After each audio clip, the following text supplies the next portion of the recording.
Want to convert the drawing into PDF form? Welcome back everyone. Let's start episode 6. Please note that in the further video, we are working in layout 3 for PDF conversion. This method needs careful settings. We will show the PDF conversion from model layout in part 2. Now let's begin with the video. Suppose this is your drawing. Now, go to print.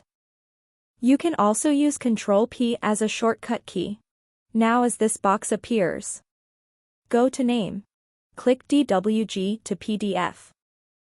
In the paper size, search ISO A4. In what to plot, click Windows.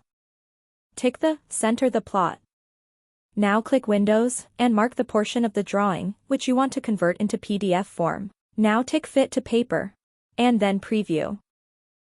Now as you get your drawing in this white sheet, click Escape and get back to the box and click OK.